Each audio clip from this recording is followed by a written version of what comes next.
Good morning, Philippines. Mga kabarangay, mga kababayan, mga kapatid. Ngayon po ay araw ng Huwebes, March 13, 2025. Kahapon po pala ay March 12 pa lamang.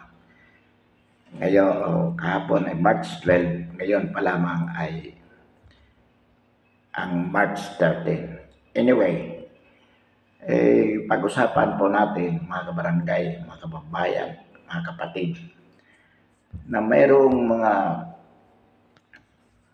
ilang pulis active na nag-resign sa kanilang pagiging pulis sapagkat ayon sa kanila ay hindi na nila masikmura yung nangyayari ngayon kung saan pakiramdam nila ginagamit lang sila sa interes ng bangag na Pangulo o ng ilang tao na nais lamang manatili sa kapangyarihan. So, ang sabi nila, hindi na nila kayang maisuot ang uniforme bilang pulis sapagkat pakiramdam nila nasisira ang kanilang dignidad bilang tao at bilang professional. May isang babae na PSG, SWAT at meron din ng isang pulis na lalaki. Natatanda natin ang pangalan ng isa, lalaki, Rakasa ang apelyido. Well, salute to these police officers. Alam po natin, mga kabarangay, mga kababayan, mga kapatid, na maraming katulad nila sa PNP at sa Armed Forces na sumusunod sa utos ng nakakataas kahit labag sa kanilang kalooban sapagkat yun ang tungkulin nila, ang sumunod, unang-una. Pangalawa, lalo na kapag may pamilya, siyempre, talagang gusto mong hindi maalis sa trabaho. Naintindihan po natin ito, mga kabarangay, mga kababayan, mga kapatid. Marami po, marami. Iilan lamang dyan sa kanila, lalo na sa rank and file. Yung talagang sumusunod ng bukal sa loob for whatever reason. Pero ang karamihan po ay talagang alam nilang mali ang ginagawa ng kanilang matataas na opisyal katulad kay Marbil as PNP chief at itong kay Tory as CIDG chief. Talagang ito yung mga taong talagang nababayaran, sumusunod. In fact, merong kumakalat na open letter ng mga junior PNP active officers na kinukundina nila ang ginagawa ng kasalukuyang administrasyon, lalo na particularly kay dating Pangulong PRRD. So ang ating panawagan po dito, mga kabarangay, mga kababayan, mga kapatid, sa ating mga kababayan na lumabas po tayo sa kalsada, elunsad ang EDSA please. Because it will be the reason, it will become the reason for men in uniform to join us. Sapagkat sasabihin nila na ito ang gusto ng tao, kitang-kita na. So susuporta kami sa mga tao na nais mapatalsik ang bangag na Pangulo. At yung suporta na yan will be done in terms of withdrawal of the support to the Commander-in-Chief, yung bangag na Pangulo. So, mas magiging ang totoo po sa pakiramdam natin o sa paniniwala natin, this is what only they are waiting for.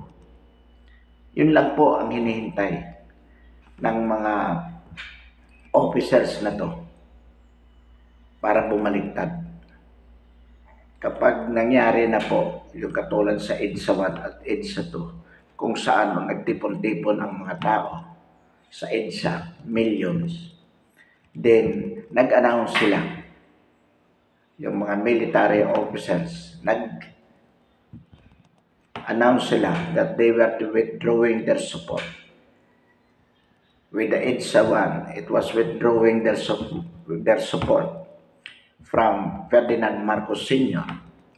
With respect to Iraq, the EDSA 2, they announced their withdrawal of support to Iraq Estrada, then as president. In the same way, mga kabarangay, mga kababayan, mga kapatid, na with this EDSA twist, kung mangyayari po at kung gagawin ng sambayan ng Pilipino,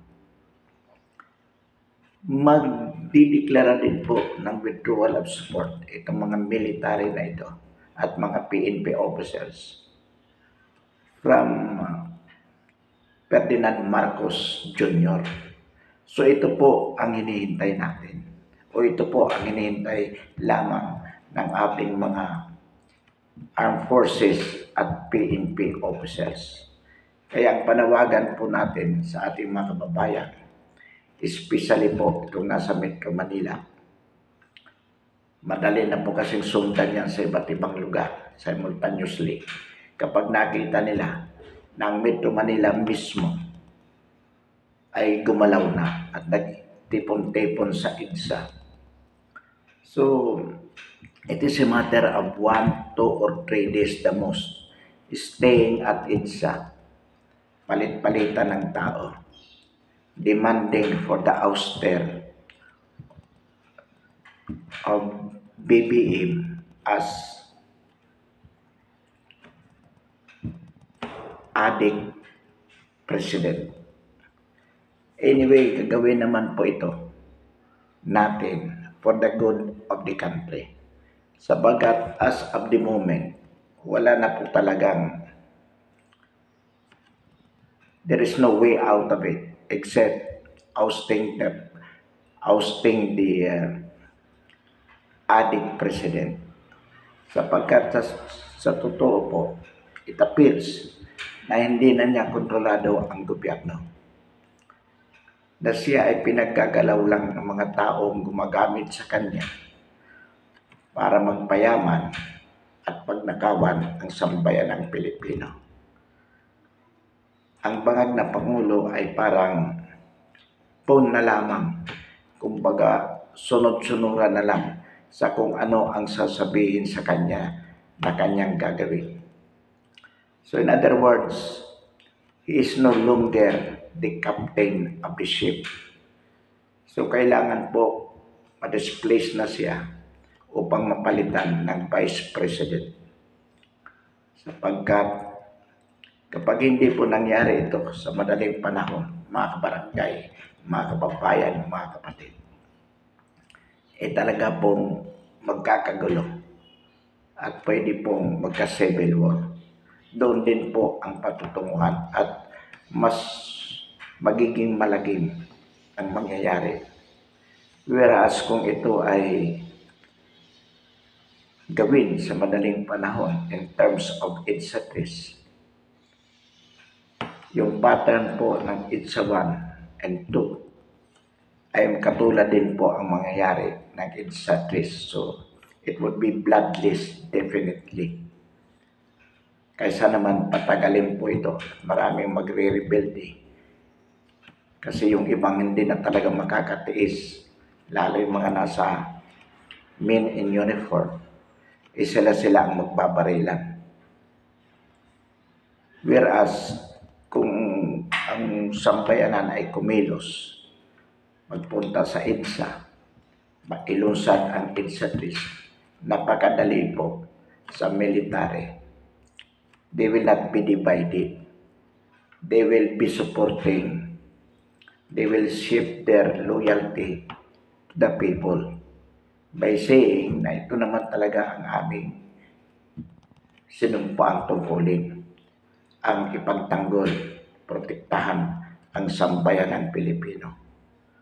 So madali po. Kaya sa ating mga kababayan, mga kabarangay, samantalahin po natin ang pagkakataon ito.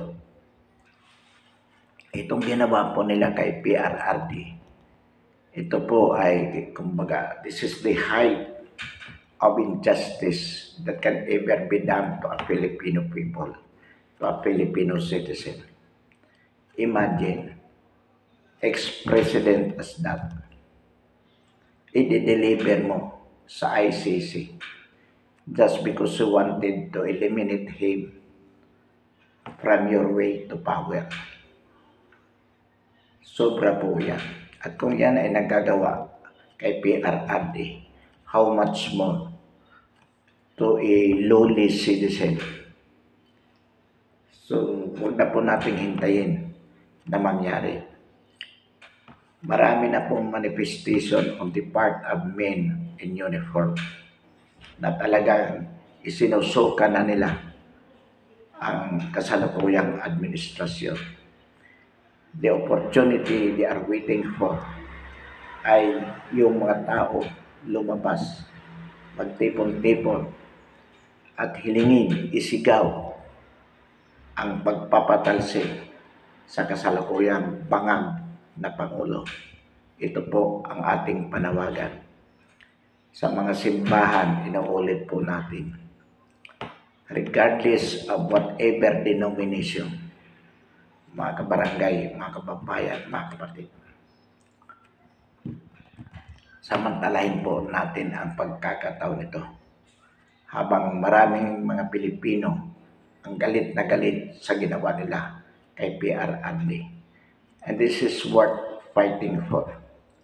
This is worth, itong ginawa po kay PRRD is worth going to street on the part of the Filipino people na galit sa nangyari. Dapat lang naman po talaga na magalit tayo sapagkat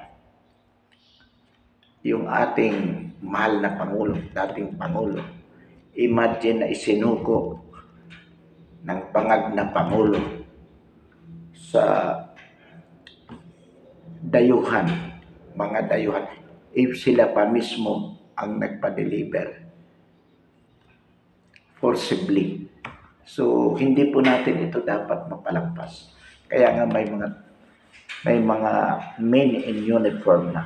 Yung iba nag-resign, yung iba ay nagpapahatid in terms of open letters ng kanilang galit.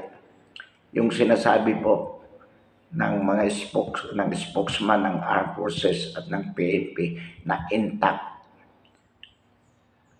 ang Armed Forces at ang PNP behind the chain of command. Hindi po totoo yun. Sila lang yun, yung mga nagsasalita sapagkat sila ay nabayaran. But with respect to the majority men and women in uniform, we honestly believe na galit na sa kasalukuyang administrasyon. So, mga kabarangay, mga kababayan, mga kapatid, ang pakiusap po natin, simulan mamaya bukas, Sabado, Linggo, sa EDSA Shrines, dapat po magtungo ang sambayan ng Pilipino, lalo na po ang mga taga Metro Manila.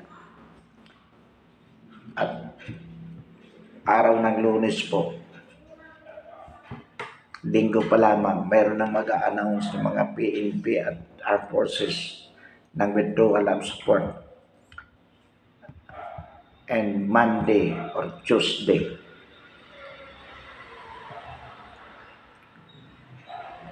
tatakas sa Malacanang ang bangag na Pangulo kasama yung kanyang mga alipores.